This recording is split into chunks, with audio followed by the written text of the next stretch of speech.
मुख्यमंत्री जी आ जाएं, Albert hall के सामने बैठ जाएं, अपनी 2 साल की हिसाब ले लें, हम हमारा शुरू के 12 महीने का ले लेंगे। बोलो डिबेट लायक आप हो नहीं। जो 5 साल में करना था कर दिया, तो फिर पर्ची बदल जानी चाहिए। अब आपने तो कर दिया, अब क्या करोगे? 5 साल हमने किया, वो तो कर दिया। वो ओपन डिस्कशन सीएम ऐसे अवेलेबल थोड़ी ना कि हर एक कोई कहते कि ओपन डिस्कशन। तो तुम 500 करोड़ दे रहे हो कि एमएलए को 5 करोड़ तो फुल्ली दे रहे हो। उनको बोलो पहले प्रूव करके प्रेस को बताए क्या क्या क्या खामी है भजन लाल जी के अंदर। ये तो भाई साहब की पर्ची आई है, इसको तो करना ही पड़ेगा। नियमों को तार तार करके उनको किया गया है। इनमें कमियां क्या है? ऑनेस्ट आदमी है, हार्ड वर्किंग है, सब कुछ सबको साथ लेके चलने वाले। कि ये भ्रष्टाचार मिटाने की बात करने वाले भ्रष्टाचार के आकंठ में डूब गए हैं। और राइजिंग राजस्थान तो हमारा रिकॉर्ड हमारे थे, उसमें धरातल पे भी अभी आने लग गए हैं। आज सैकड़ों किसानों के ऊपर मुकदमे दर्ज करा दिए। इनको तो सरकार इनसे संभलनी मुश्किल हो रही थी। आए दिन अपराध हो रहे हैं। एसएमएस जैसे में आईसीयू में आग लग जाती है, इनके कोई फर्क नहीं पड़ता। एक तो एमओयू कितने हुए हैं वो इम्पोर्टेंट नहीं है, इम्पोर्टेंट है कि धरातल पे कितने आने लगे। ये जल जीवन मिशन की बातें करने वाले लोग आज 2 साल से सोए क्यों पड़े हैं? हमारी बजट घोषणाएं ऑन टाइम चल रही हैं, वो लेट नहीं चल रही है। आज भिखारी बन करके वहाँ पर भीख मांग करके वो जो बच्चे चले गए वो वहाँ पर अपना पढ़ाई जारी रखे हुए हैं और आगे जाने का मतलब नहीं। सारी योजनाएं बंद है। 2 साल में हमने क्या किया जो उन्होंने 5 साल में नहीं किया? कि इनको आदर्श विद्या मंदिर आरएसएस की स्कूलें चलानी थी, उसमें बच्चे खत्म हो गए। इसके आप आंकड़े देख लेना, इसमें कितना सत्य है कितना सत्य नहीं है वो आप देख लेना। और वहाँ पर कबूतर बोलते हैं, इसलिए यहाँ से बच्चा निकले और आरएसएस की पाठशाला आदर्श विद्या मंदिर में जाए। ये जो खेला कर रहे हैं, इनके जैसे कांग्रेस जैसे जो बट गए थे और टुकड़े टुकड़े हो गए थे वैसे थोड़ी ना है। हमने 1100 से ज्यादा शिक्षकों को जो है दिया था, इनाम दिया था, उनका चयन किया था पुरस्कार के लिए। आज केवल और केवल 100 के अंदर शिक्षकों का चयन किया है, और जो चयन किया है उसमें भी आरएसएस के लोगों को कि ये तो भाई साहब हैं, ये तो भाई साहब की पर्ची आई है, इसको तो करना ही पड़ेगा। नियमों को तार तार करके उनको किया गया है। टेंडरों का भ्रष्टाचार आम बात हो गई है। आपने देखा होगा मीडिया के माध्यम से, बच्चों को लेब नहीं मिल रहे हैं क्योंकि उस टेंडर में मंत्री जी का इंटरेस्ट अलग है और अधिकारियों का इंटरेस्ट अलग है और सीएमओ का इन दोनों से अलग है। तो मेरे समझ से बाहर आ रहा है कि ये भ्रष्टाचार मिटाने की बात करने वाले भ्रष्टाचार के आकंठ में डूब गए हैं। इनका कोई गवर्नेंस नहीं है। टीबी के अंदर जो किसान अपनी जायज मांग कर रहे हैं, उसको 1-2 मंत्रियों ने कल कहा वो तो कांग्रेस के सरकार के समय एनओसी मिली। जमीन किसी भी उद्योग के लिए कोई कन्वर्ट कराता है, इसका मतलब ये नहीं है कि वो कोई गलत है, लेकिन जो आपकी सरकार ने, डबल इंजन की सरकार ने मैन इंदिरा गांधी परियोजना से जो नीचे के पेंदे से उनको जो पानी दिया गया है, वो लाखों लीटर पानी रोजाना की खपत होगी और वो किसान का हक मारा जाएगा। इसलिए किसान चिंतित है। जो हमारे समय में सूरतगढ़ के अंदर इथोलिन का जो प्रोजेक्ट लगा है, उसमें 6 ट्यूबवेल करके परमिशन लेकर के वो अपनी फैक्ट्री चला रहा है, उसके ऊपर कोई दिक्कत नहीं है। किसी किसान ने ऐतराज नहीं किया। किसानों ने इसके ऊपर ऐतराज किया कि इंदिरा गांधी नहर परियोजना का पानी जो किसान का हक था, आपने नीचे से इसको पानी कैसे दिया। उनकी अगर बात सुनकर के इसका समाधान कर देते तो मैं समझता हूं कि इतनी बड़ी बात नहीं होती। आज सैकड़ों किसानों के ऊपर मुकदमे दर्ज करा दिए। आए दिन अपराध हो रहे हैं। एसएमएस जैसे में आईसीयू में आग लग जाती है, इनके कोई फर्क नहीं पड़ता। 25-25 लोग अवैध कट के चक्कर के अंदर टैंकर से मौत हो गई, इनके कोई फर्क नहीं पड़ता। आए दिन भ्रष्टाचार में लोग पकड़े जा रहे हैं, इनके कोई फर्क नहीं पड़ता। जिनको अनुमति देनी है भ्रष्टाचार खत्म करने की बातें करते हैं, उस पर कुछ कर नहीं रहे। आप मुझे बताइए, ये जल जीवन मिशन की बातें करने वाले लोग आज 2 साल से सोए क्यों पड़े हैं?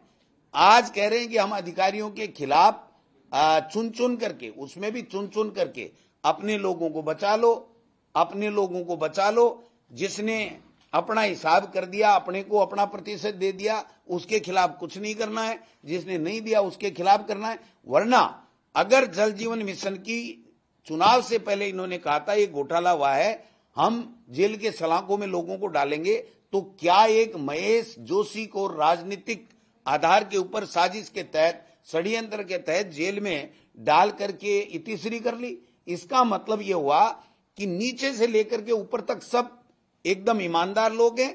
केवल महेश जोशी ने 900 करोड़ या 1000 करोड़ का घोटाला कर लिया, तो फिर इसको जमानत कैसे मिली सुप्रीम कोर्ट से? तो मैं कहना चाहता हूं, इनकी कथनी और करनी में फर्क है। इनमें कोई सामंजस्य नहीं है, कोई विजन नहीं है, कोई इनके पास में योजना नहीं है। बजट पेश करते हैं, एलिवेटेड रोड जयपुर की बात करते हैं, और उसके बाद में इन्हीं का वित्त विभाग, इन्हीं की सरकार ये कहती है कि ये गैर जरूरी है, इसकी जरूरत नहीं है, इनको हम लोग इससे बजट से घोषणा से खत्म करते हैं। ये कहते हैं हमने सड़कें बना दी। मैं लिख के दे रहा हूं, जो कांग्रेस सरकार के समय जो सड़कें स्वीकृत हुई थी, आज तक उनका पेमेंट नहीं हुआ, वो सड़कें भी पूरी नहीं हुई। ये कहां के सड़क नेटवर्क की बात कर रहे हैं? सड़कें टूटी पड़ी हैं। बिजली का जो हाल है वो आपको पता होगा कि जो एक्सेस बिजली जो हिस्सा होता है स्टेट का, वो हमारे समय में ये नहीं देते थे। आज इनको हिस्सा मिलने लग गया। फिर भी हमारे समय में जो किसान को बिजली मिलती थी वो 6 घंटे 100% मिलती थी। इन्होंने 4 घंटे किसान के लिए बिजली कर दी, और ये वाई लूटने की बात कर रहे हैं। ये कह रहे हैं मुख्यमंत्री जी हम इतनी सब्सिडी देते हैं। वो तो सभी देते हैं ना, आप क्या देते हो? आपने कहा हमने ये कर दिया, हमने वो कर दिया। आपने गरीब का जो गेहूं मिलता था ना, जो शाम को भूखा नहीं सोए इसके लिए, उन बीपीएल के लोगों के भी आपने नाम काटने का काम किया है। और अब कह रहे हैं हम गिव अप कर दिया। गिव अप नहीं किया, आपने जानबूझ करके चिन्हित कर करके उनके नाम काटे हैं, जिससे वो महरूम हो जाए शाम के निवाले के लिए, रोटी के लिए। ये स्थितियां बनी हुई हैं। आप किसी की भी सेक्टर को ले लीजिए, इन्होंने कोई काम नहीं किया। कहते हैं 73% तो वादे ही पूरे कर दिए। वादे तो एक वादा जो देश के प्रधानमंत्री ने कहा था कि ईआरसीपी को राष्ट्रीय परियोजना बनाऊंगा, वो पूरा किया, वो तो बता दो। दूसरा आपने वादा किया था प्रधानमंत्री जी ने कि हरियाणा के बराबर मैं राजस्थान का पेट्रोल सरकार आते ही 1 महीने में कर दूंगा, वो आप बता दीजिए। किसान को गेहूं में बोनस की बात की थी, किसान सम्मान निधि की 12,000 की बात की थी, वो बता दीजिए। देश के प्रधानमंत्री ने कहा था कि हम योजनाएं बंद नहीं करेंगे। आपने खाद्य पैकेट की योजना, जनहितैषी योजना को बंद कर दिया। आपने मुख्यमंत्री चिरंजीवी योजना को बंद कर दिया। आपने मोबाइल बंद कर दिए गरीब को मिलने वाले, जो महिलाएं योजनाओं का लाभ लेती है और अपने बच्चों से। आपने विदेशों में गरीब के जो बच्चे जा रहे थे उनकी स्कॉलरशिप को बंद कर दिया। नाम चेंज कर दो, कोई फर्क नहीं पड़ता, लेकिन उसका क्राइटेरिया चेंज कर दिया। आज भिखारी बन करके वहां पर भीख मांग करके वो जो बच्चे चले गए, वो वहां पर अपना पढ़ाई जारी रखे हुए हैं, और आगे जाने का मतलब नहीं। सारी योजनाएं बंद हैं। आप किसी भी स्कूलें बंद कर दो, स्कूलें बंद कर दो। 1 करोड़ का 98 लाख समथिंग था जब मैं शिक्षा मंत्री था, आज 67 लाख भी नहीं है।